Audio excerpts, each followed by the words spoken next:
Hoy vamos a revisar simuladores de los sistemas de archivos, pero antes de eso vamos a dar una breve explicación de cómo se van constituyendo las unidades de disco dentro de un sistema operativo diferente. Por ejemplo, en el caso de Windows, si yo tengo un disco duro instalado en mi máquina, este va a llamarse C. Si tengo dos discos duros o tres discos duros o tengo particiones del disco, estos van a tener diferentes nombres de unidades. Por ejemplo, C, su directorio principal, subdirectorios, etcétera, etcétera. Si coloco un D, vamos a tener algo parecido a esto. ¿Sí? Pero si coloco un pendrive, va a aparecer una unidad E. Esa es la lógica, estamos acostumbrados a eso. ¿Qué pasa con Unix? En el caso de Linux, por ejemplo, ustedes han podido comprobar, no sé qué sucede aquí.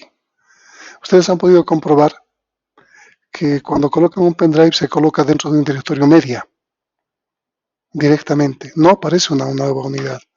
Entonces, en el caso de Unix, tenemos el directorio principal y dentro de eso tenemos subdirectorios.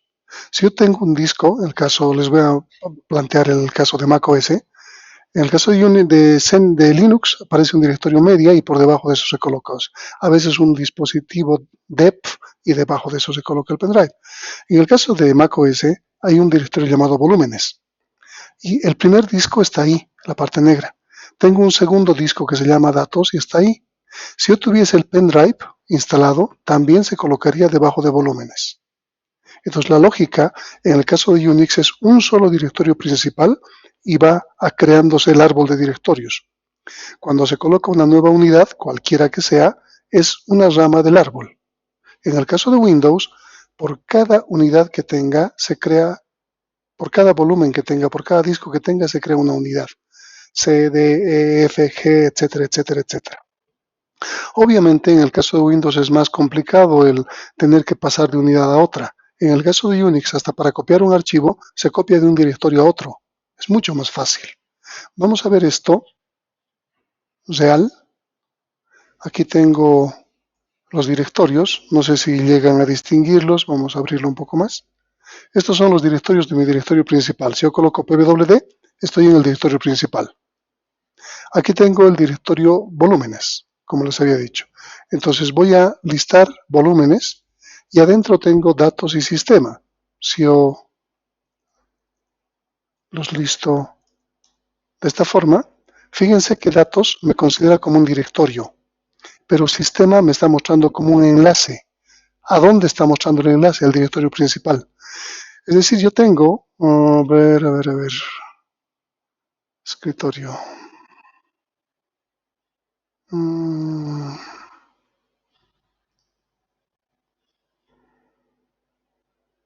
Bueno, tengo en mi máquina dos discos o un disco particionado, pero cuando entro aquí debería mostrarme solamente como directorio. Si yo voy al enlace, al directorio principal, me está apuntando el disco sistema. Mi sistema operativo está en el directorio principal y la partición datos es un subdirectorio. Ahora voy a colocar un pendrive. Voy a conectar un pendrive. Deme un segundo. Y el pendrive se va a colocar también por debajo del directorio volúmenes. Entonces vuelvo a listar volúmenes y fíjense que aquí aparece mi pendrive como otro directorio. Entonces yo puedo acceder como si fuese otro directorio. Si hago esto, ustedes saben más que nadie, en Windows va a aparecer otra unidad, un D, un E, un F, etc. Entonces Unix lo maneja de una forma mucho más transparente como un árbol de directorios. ¿Está clara esta parte? ¿Está clara esta parte? Ok. Vamos a manejar el simulador que no ha funcionado esta mañana. A ver, aquí. Entonces, aquí tenemos, he vuelto a descargar y se los he subido por si acaso. Es .exe para los que tengan Windows y si tienen algún tipo de Linux, Unix, macOS es un .tar. Entonces simplemente se descomprime y se tiene todos esos archivos.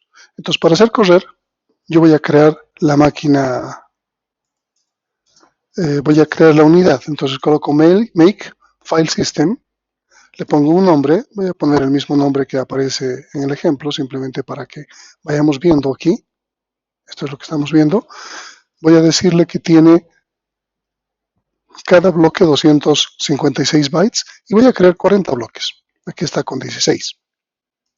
Creo esto y me aparece tamaño de bloque 256, 40 bloques. El superblock está ocupando el primero, la lista de bloques libres otro está ocupando un segundo, los bloques de inode es 8, los bloques de datos 30, en total 40.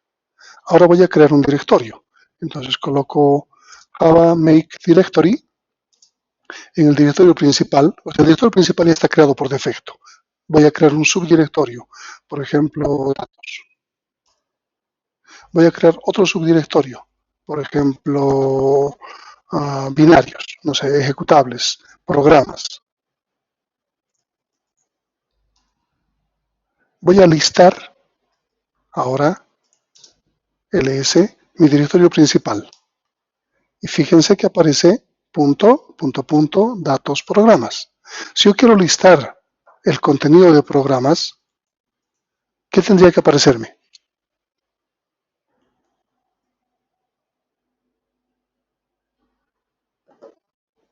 ¿Qué tendría que aparecerme?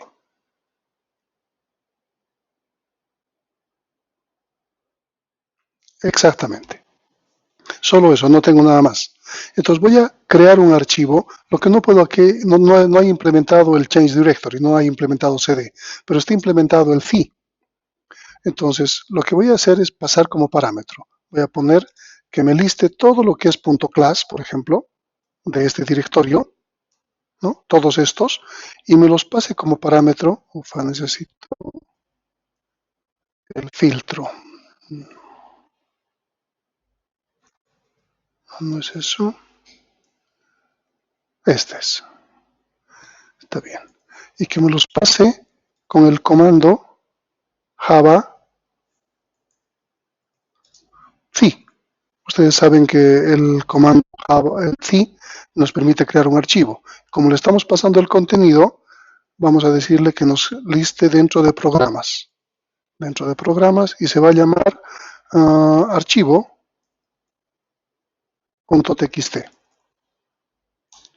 Presiono Enter y todo esto se ha cargado dentro de ese archivo. Ahora, si vuelvo a ver el contenido de programas, debería mostrarme también archivo. Ahí está. Yo quiero ver el contenido de archivo. Entonces simplemente puedo colocar cat programas archivo.txt. Puedo copiar. También está implementado copiar. Puedo copiar de programas el que dice archivo.txt y decirle que va a estar dentro de datos y se va a llamar ejemplo.txt. Ahora, si yo listo datos, ¿qué debería aparecerme?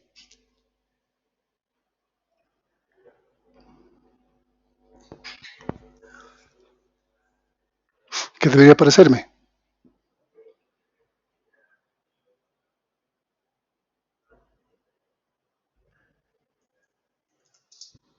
Vamos, ¿qué debería aparecerme?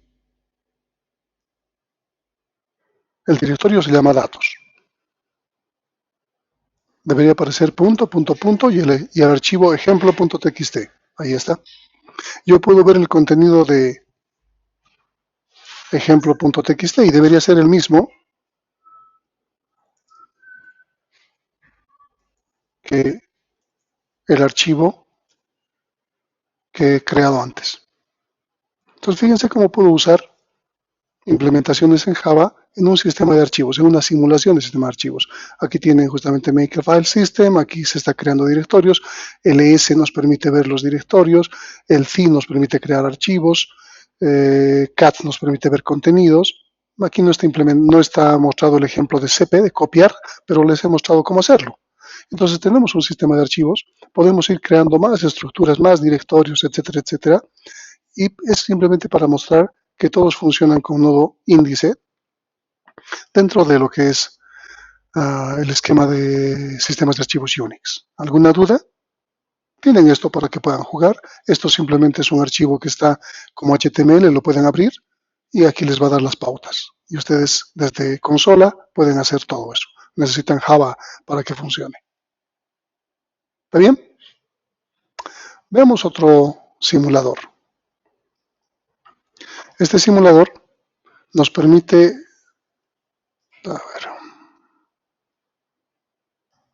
configurar. El tamaño del bloque es una unidad. Suponiendo que fuese 512 bytes por sector, el bloque está teniendo 512. Puedo cambiarlo a 2. Fíjense, está cambiando el tamaño. Puedo cambiarlo a 4, entonces mucho más grande. Me interesa que esté en 1, no importa. ¿Está bien? Voy a trabajar con FAT primero. Luego puedo trabajar con inode. Entonces, este es el mapa del disco. Aquí está mi disco C y aquí lo primero que se crea es el directorio punto, punto, punto, siempre. Entonces voy a crear un archivo, perdón, un directorio. Mi directorio se va a llamar datos. Se ha creado, aquí está el directorio está marcado con verde y se ha puesto a continuación. Este es el directorio y como ocupa un solo bloque no hay mucho problema. Voy a crear un subdirectorio dentro de datos. Datos 1. Perdón. Fíjense cómo la ruta absoluta me está mostrando aquí arriba, ¿no? Dentro de datos voy a crear un archivo.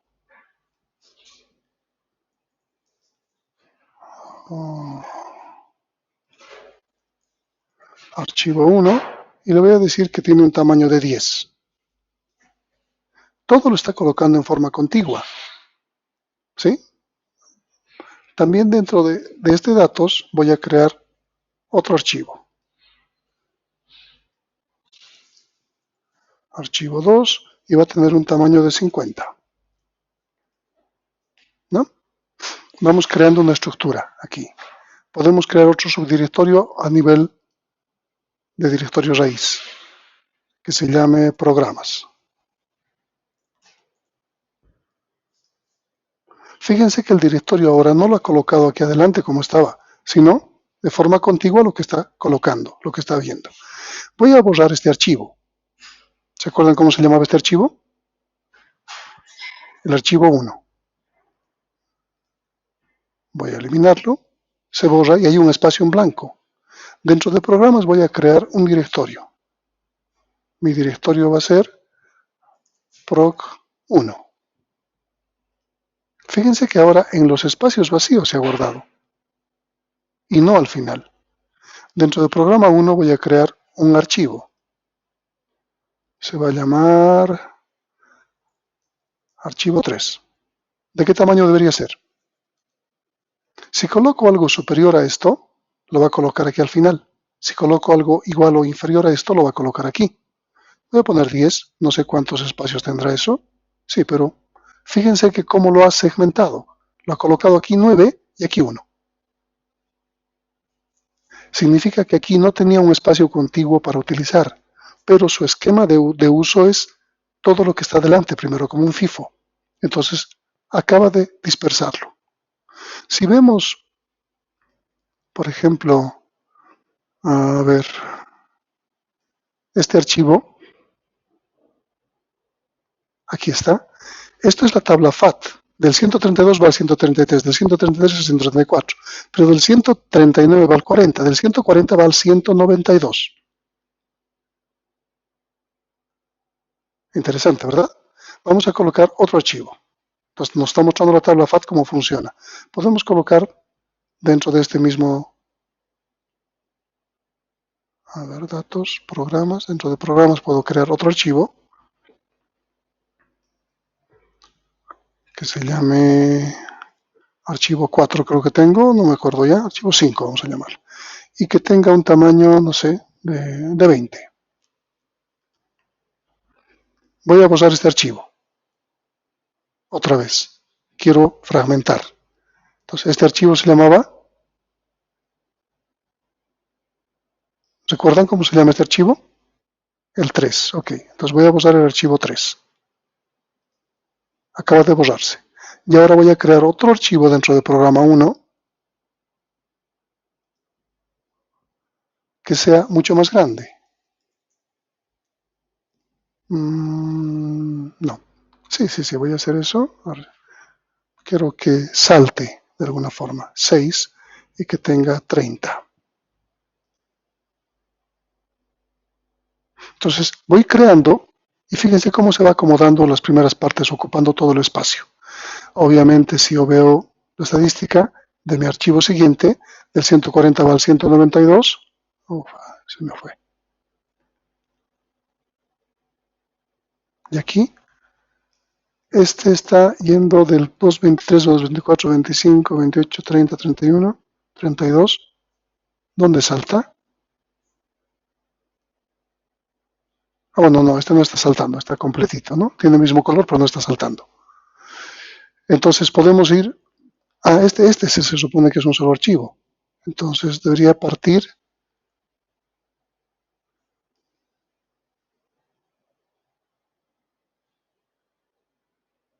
aquí, del 192 al 213, fíjense. De aquí pasa al 213 al 214.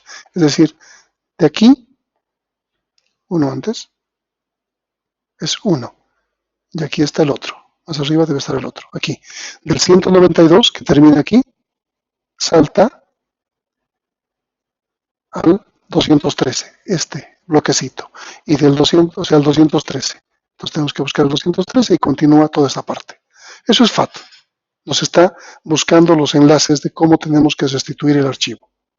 Y nuestro esquema para nosotros va a ser, esta es la visión lógica, la visión del usuario. Esta es la forma en la que se arma y cómo se busca el archivo.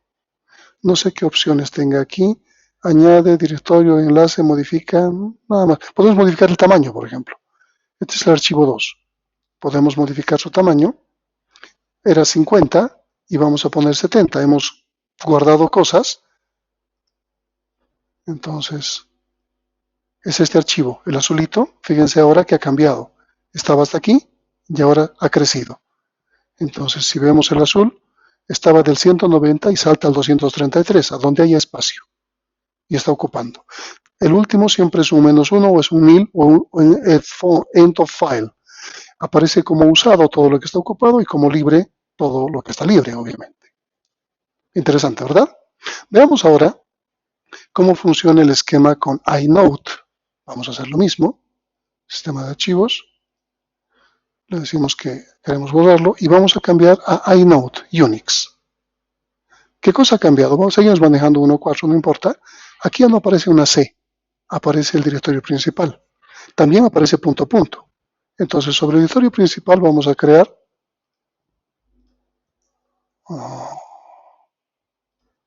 un directorio.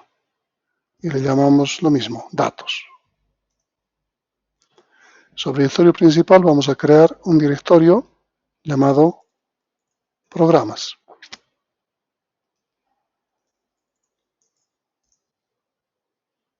Sobre datos vamos a crear un subdirectorio llamado datos 1.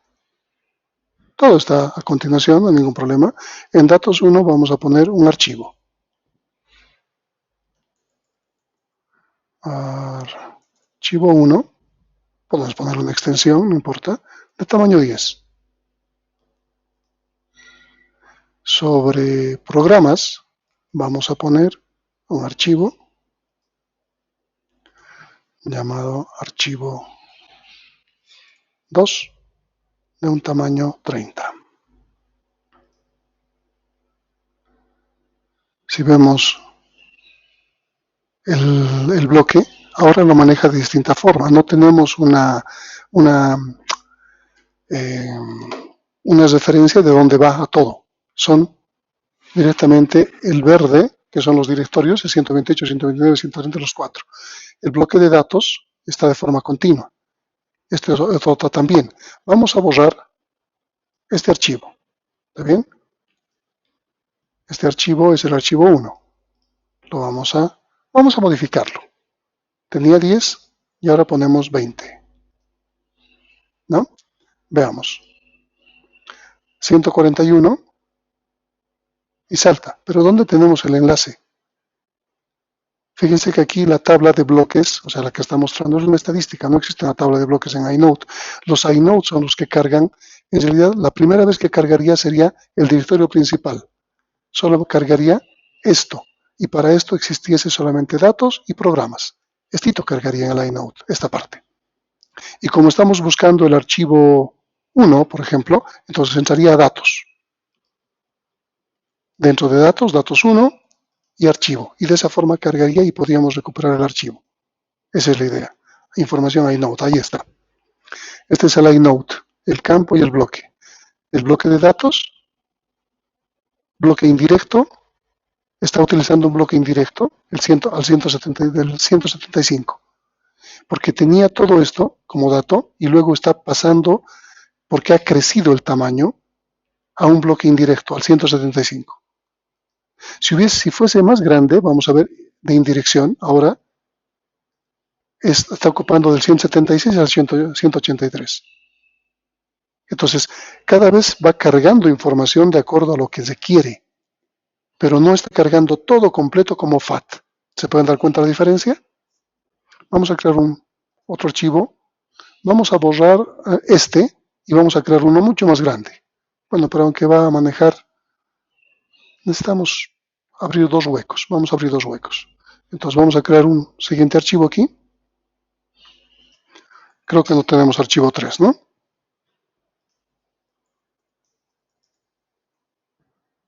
Archivo 3, que tenga un tamaño de 20. Y vamos a crear, ahora lo que quiero borrar son, dejar dos huecos, este y este. ¿Está bien? ¿Este qué número de archivo era? ¿Se acuerdan? El morado. Es el 1, ¿no? Sí, vamos a borrarlo. Ahora he creado dos huecos. Vamos a crear, dentro de programas, un archivo que se va a llamar archivo 5 y le vamos a poner 100. ¿No? He ocupado la primera, la segunda, la tercera y cuarta. ¿Sí? Y aparecen unas figuritas. Vamos a ver el archivo 5. iNode. Inicialmente está esta parte, hasta el 11. Y tenemos un bloque indirecto. Ahí está el segundo bloque indirecto y tenemos otro bloque indirecto.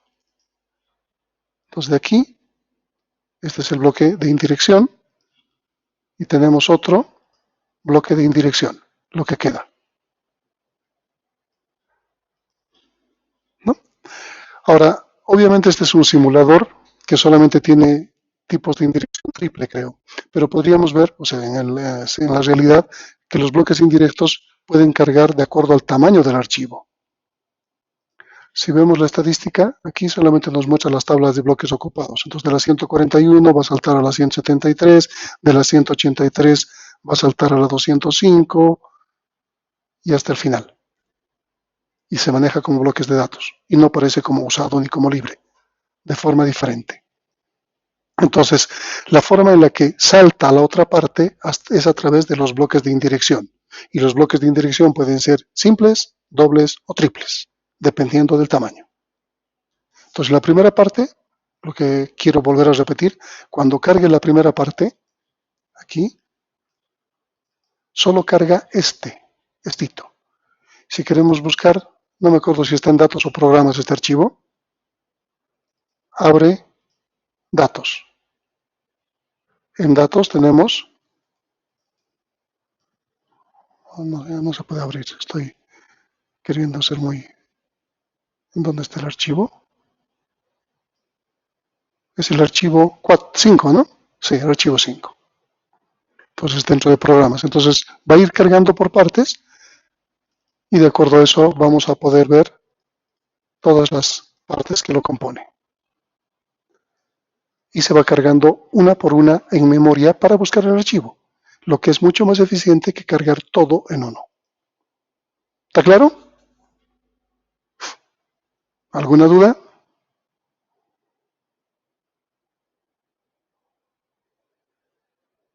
Ah, claro, eso depende. Exactamente, eso depende. Puede crear los simples, los dobles y los triples, no hay más. Entonces, un archivo, cuanto más grande sea, puede llegar a tener bloque de indirección triple, es decir, tres bloques que estén apuntando a los demás huecos. Si es mediano, va a tener dos indirecciones, dos lugares que está apuntando a dos grupos de bloques. Y si es simple, va a ser uno solo que está apuntando a un grupo de bloques. En este caso tenemos un bloque de indirección doble, podríamos llamar, porque aquí tenemos la primera parte y un bloque indirecto. Esta sería la segunda parte. Y tenemos otra, la tercera parte. Entonces tenemos un bloque de indirección doble en este caso.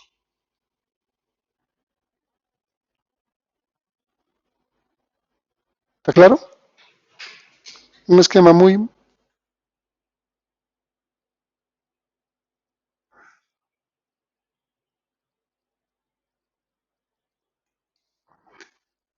Este archivo ocupa esta parte. Esta es la primera parte que se carga como parte del bloque donde está el archivo, pero no es completo. Entonces, este esquema va a tener un lugarcito que diga bloque de indirección simple o doble o triple. En este caso es doble, está apuntando a esta parte. Y la otra está apuntando a esta parte. Si vemos el texto, a ver, les muestro esa parte para que se entienda bien.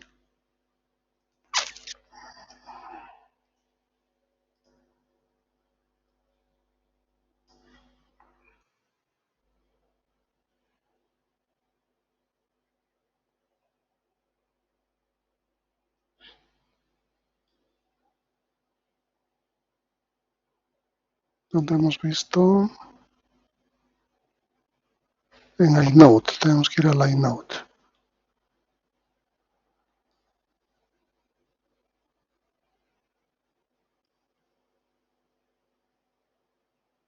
Digo,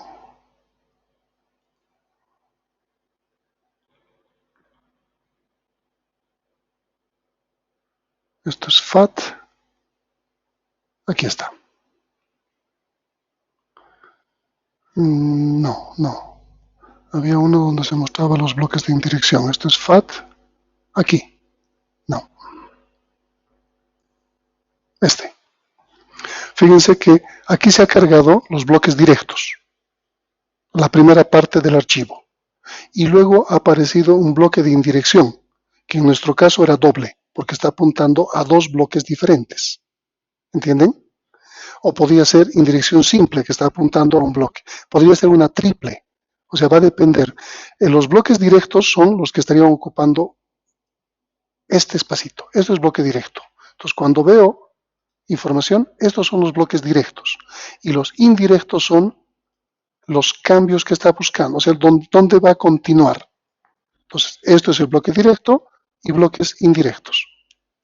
Y puede haber hasta tres bloques indirectos, o bloque de indirección triple si quieren. Esa es la idea.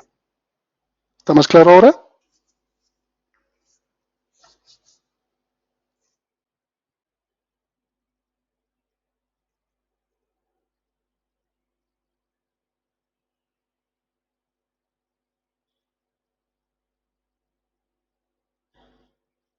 Esto es el directo. Claro, sería el 132, este primerito, 133, 134, hasta el 174 sería estos. Perdón, no, esto es lo que tenía antes, ya tenía, estaba hasta aquí, estos dos son. Es el del 132 hasta el 141 es esto.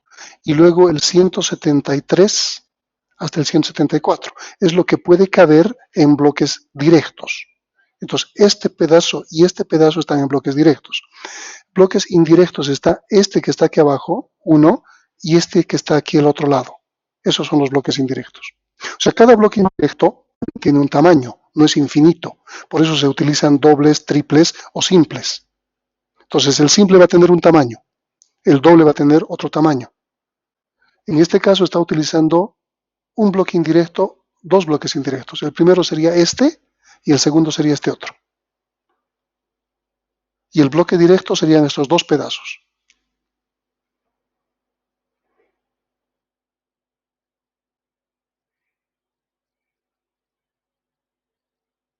Sí, sí, sí. Aquí está almacenando a dónde tiene que buscar. Tiene que buscar, es como un inode. Este es el inode que carga estos bloques directos. Y dentro de esto está un bloque indirecto, un puntero indirecto. Ese puntero va a cargarnos del disco en qué bloque está. Este otro nos va a cargar del disco en qué bloque está, pero lo vamos a ir cargando por partes, no todo en la memoria en uno solo. Así que por más grande que sea el archivo, este se va a ir armando y la memoria que ocupe RAM va a ser la menor posible. La analogía que les hacía era con la guía telefónica de Comteco. FAT carga todo. En este caso cargamos el alfabeto, luego si buscamos la letra M, buscamos la letra M con la segunda letra, con la tercera letra y vamos cargando cada vez menos tablas, no necesariamente la guía telefónica. Esa es la idea. ¿Está claro? Ok. Entonces, bueno, esto nos da una pauta de cómo funciona el FAT frente a Unix. No vemos en NTFS nada porque FAT es el mayor representante de Windows que ha habido en la forma de manejar las cosas. ¿Sí?